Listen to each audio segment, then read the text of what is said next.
Good morning और friends, आप सभी का हमारे यूट्यूब चैनल कंपटीशन क्लासेस में हार्दिक स्वागत है। मैं सुहेल चौधरी आज आपको बता रहा हूँ सिंधु घाटी सभ्यता के बारे में, जो कि हम अपने पुराने वीडियो में सिंधु घाटी सभ्यता के काफ़ी शहरों के बारे में बात कर चुके हैं। और आज हम बात करेंगे कुछ अन्य महत्वपूर्ण तथ्य। सिंधु घाटी सभ्यता के कुछ महत्वपूर्ण पॉइंटों के बारे में हम आज समझेंगे। तो मैं आपसे कहूँ कि सिंधु घाटी सभ्यता के लोगों का सामाजिक जीवन परिवार पर आधार था। हम कह सकते हैं कि वहाँ के लोग किस चीज़ को मतलब अपना आधार मानते थे, तो परिवार को माना करते थे। आइए और देखते हैं इस पे कि लोगों का मुख्य आहार क्या था। एक क्वेश्चन बनता है कि लोगों का मुख्य आहार क्या था। तो हम आपको बता दें कि लोगों का मुख्य आहार गेहूँ, जौ, बादाम, मांस। मैंने कहा गेहूँ, जौ, बादाम और मांस। मांस समझ गए ना? हाँ, समझ गए होंगे, इतना सभी जानते हैं। तो ये उनके मुख्य आहार थे। आपसे कोई पूछ रहे सिंधु घाटी सभ्यता के लोग किस चीज़ का जो है ज़्यादा अपना खाद्य पदार्थ थे उनके, जिसको खाया करते थे या आहन करते थे, तो वो हम कह सकते हैं गेहूँ है, जौ है, बादाम और मांस है। बात समझ में आ रही है? यहाँ से कोई टेंशन तो नहीं है। आगे बात करते हैं।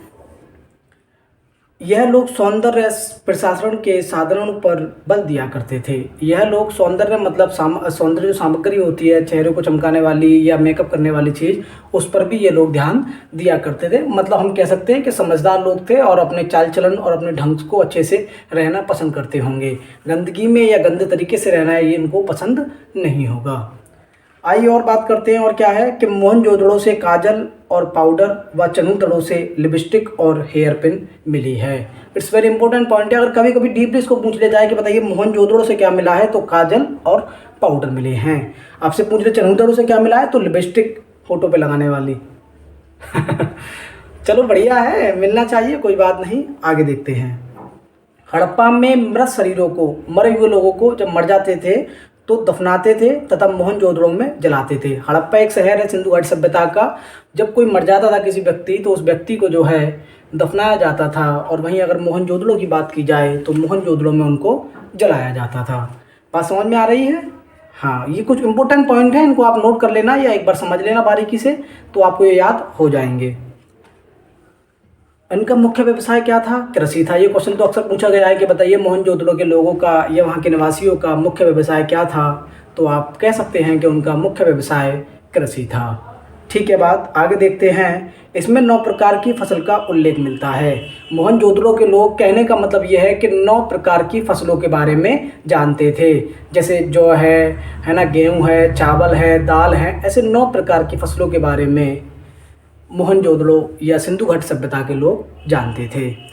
आइए आगे देखते हैं। और क्या है इसमें कुछ महत्वपूर्ण तथ्यों में एक कह रहा है ये कि हड़प्पा सभ्यता के लोगों की मूल उपज कपास थी। कपास पैदा करते थे। कपास आज भी काफ़ी अच्छी इसकी वैल्यू है, तो कपास उस टाइम में पैदा किया जाता था। It's very important. और दूसरी बात कह रहा है कि कपास को समकालीन सभ्यताओं में सिंडन कहा जाता था।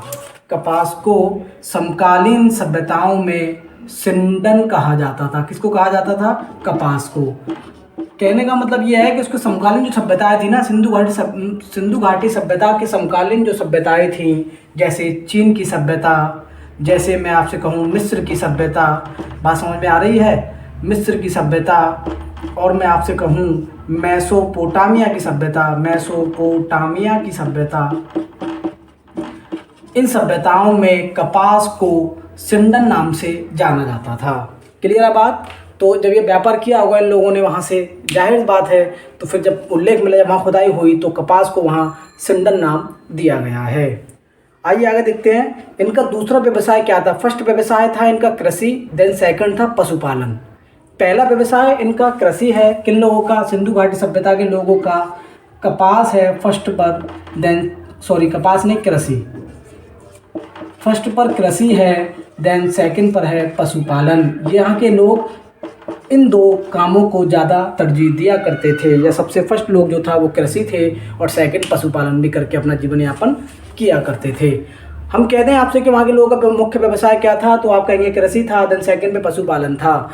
जैसे आज के टाइम पे अगर मुख्य व्यवसाय की बात की जाए तो लोगों के अलग अलग व्यवसाय हैं। किसी के गोडाउन है, किसी की जो है मोबाइल शॉप की दुकान है, किसी की परचून की दुकान है, या अलग अलग लोगों की अलग अलग जो है व्यवसाय हैं। और कृषि तो है ही, या सरकारी नौकरी भी करते हैं लोग, या बिजनेसमैन भी हैं। लेकिन उस टाइम पे जो ज़्यादातर लोग या तो कृषि थे या पशुपालन थे, और जीवन यापन करने के लिए ये दो ही चीज़ बेहद इंपॉर्टेंट होती हैं। इन दोनों चीज़ों को ये समझा करते थे। आइए थोड़ा सा और देखते हैं। तो ये कह रहा है, पशुओं में कुबड़ वाला सांड और एक सींग वाला पशु गैंडा जिसे कहते हैं का विशेष महत्व था। वो लोग दो जानवरों का जो है विशेष महत्व मानते थे, सिंधु घाटी सभ्यता वाले लोग, जिसमें एक था कोण वाला सांड और दूसरा था एक सींग वाला पशु गैंडा। गैंडा और सांड को जो है वहाँ एक विशेष भूमिका दी गई है, उनका एक अलग दर्जा दिया गया, उनकी मान्यताएं ज़्यादा देखी जाती हैं। ये हमको खुदाई में साक्ष्य प्राप्त हुए हैं। आइए थोड़ा और समझते हैं चीज़ों को बारीकी से। मुझे उम्मीद है आपके समझ में आ रहा होगा। अगर आप कहें तो एक जोक मार दूँ, बोर हो रहे हो तो। बोर होने के लिए ऐसा कुछ इसमें है तो नहीं? हाँ, तो सही है। आगे देखते हैं इस पर। और इसमें है कि यह लोग नापने के लिए एक स्केल का प्रयोग करते थे। ये इंपॉर्टेंट वाली बात है, या कोई चीज़ नापा करते थे तो एक स्केल का प्रयोग करते थे। बात समझ में आ रही? तो स्केल के बारे में भी इनको अनुभव था, ज्ञान था। और आगे बात करते हैं हम।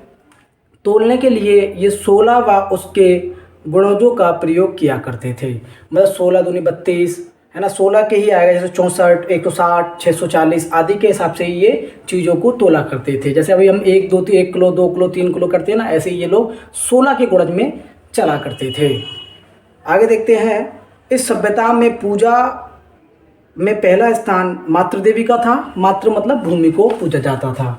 पूजने इसका मुराद ये है कि ये लोग जो है भूमि की रेस्पेक्ट करते थे और कहते थे कि इसी पे हम रह रहे हैं तो यही हमारे लिए सबसे इम्पोर्टेंट है ना। इसको सम्मान देते थे, इसको इज्जत दिया करते थे। जैसे आज हम लोग कहते हैं ना भारत माता जिसे हम कहते हैं, या जिसे हम अपने देश की सरजमी कहते हैं, वैसे ही इसको जो है भूमि की पूजा करते थे ये लोग। और जो है जल की पूजा करते थे ये लोग, जल से, क्योंकि उनका जीवन बचा हुआ था।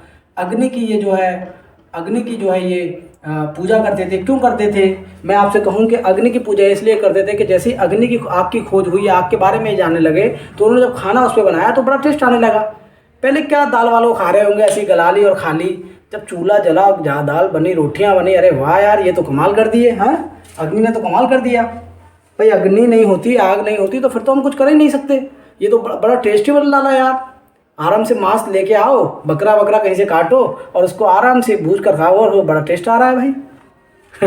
तो इसलिए ये अग्नि की पूजा करते थे, जल की भी करते थे, और ये सूर्य की भी पूजा किया करते थे। क्लियर है बात? तो हम बात कर रहे थे सबसे पहले जो ये पूजा करते, सबसे इम्पोर्टेंट जो मानी जाती है, अहम रोल है, वो मातृ पूजा करते हैं ये। और दूसरा स्थान शिव भगवान का भी मिलता है, लेकिन इस पर अभी कोई एग्जैक्ट बात नहीं कही जा सकती है। लेकिन इतिहासकारों ने सिर्फ अपने ही अंदाज के हिसाब से इस बात को माना है, बाकी एग्जैक्ट के सबूत नहीं मिले हैं। आगे देखते हैं। अन्न पूजा में पशुपति पूजा, नाग पूजा, लिंग पूजा, पीपल पूजा, पशु पूजा आदि सम्मिलित हैं। क्लियर है बात? और देखते हैं। यह लोग नाव बनाना भी जानते थे। It's important. सिंधु घाटी सभ्यता के लोग नाव बनाना भी जानते थे। नाव होती है ना, पानी का जहाज टाइप में, पानी की नाव जो होती है, ये लोग नाव बनाना जानते थे और नाव से ही अपना जो है व्यापार किया करते थे। क्योंकि उस टाइम पे हवाई जहाज थे नहीं, पानी के जहाज से ही ये जो दूसरे देश में जाया करते थे, तो पानी के नाव बनाया और जाने लगे। तो नाव के बारे में भी इनको अच्छा नॉलेज थी, उसके बारे में ये जानते थे। हड़प्पा सभ्यता के लोग मिठास के लिए शहद का प्रयोग करते थे। हड़प्पा सभ्यता के लोग मिठास के लिए किस चीज़ का प्रयोग करते थे? शहद का। मीठा खाने के लिए आज हम मिठाई ले आते हैं ना कि पापा आज ना मिठाई लेके आना, क्या रसगुल्ला लेके आना पापा, आज रसगुल्ला खाने का मन हो रहा है, या आज जो है बर्फ़ी लेके आना, काजू कतली लेके आना। तो ऐसे जब उनको मीठा खाना होता था तो वो जो है शहद का प्रयोग करते थे या शहद का यूज किया करते थे। क्लियर है बात? हाँ। इस प्रथा में पर्दा प्रथा व वैश्यवृत्ति भी प्रसिद्ध थी। तो ये दोनों प्रथाएं हैं, एक तो पर्दा प्रथा, पर्दा भी करना, और एक है आपका वैश्यवृत्ति। ये दोनों ही प्रथाएं जो हैं उस टाइम पे अपने जो है चलन में थी, लोग उसको फॉलो किया करते थे या प्रसिद्ध थी, फेमस थी। 7 बार उजड़कर बसने वाला शहर कौन सा है? आप मुझे बताएंगे।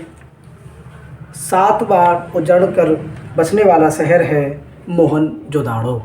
क्लियर है बात? मोहनजोदड़ो एक शहर है जिसको हम कहते हैं मोहनजोदड़ो का मतलब ये है मृतकों का टीला, मरे हुए का टीला। 7 बार ये उजड़ा फिर बसा, फिर उजड़ा फिर बसा, ऐसे करके 7 दफ़ा उजड़ कर बसने वाला शहर है मोहनजोदाड़ो। क्लियर है बात? यहाँ से। अच्छा, इसमें एक लोगों का ये क्वेश्चन रहता है कि सर ये कहाँ से आए थे, कौन थे? तो क्वेश्चन ये बन जाता है कि हड़प्पा सभ्यता के लोग कहाँ से आए थे। तो अब लोगों इतिहासकारों के इस पे अलग अलग मत है, लोगों ने इस पर रिसर्च किया, समझा, तो लोगों के अलग अलग मत देखने को यहाँ मिलते हैं। जैसे नंबर 1 में लोग कहते हैं कि भूमध्य सागर से ये लोग आए, भूमध्य सागर से ये लोग आए। कौन लोग? सिंधु घाटी सभ्यता वाले। कुछ लोग कहते हैं इतिहासकार कि ये ऑस्ट्रेलियाई लोग हैं, ऑस्ट्रेलिया से आए।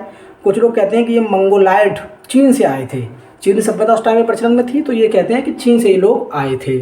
और कुछ लोगों का कहना है कि ये लोग अल्पजन हैं, अल्पजन उनको माना गया है।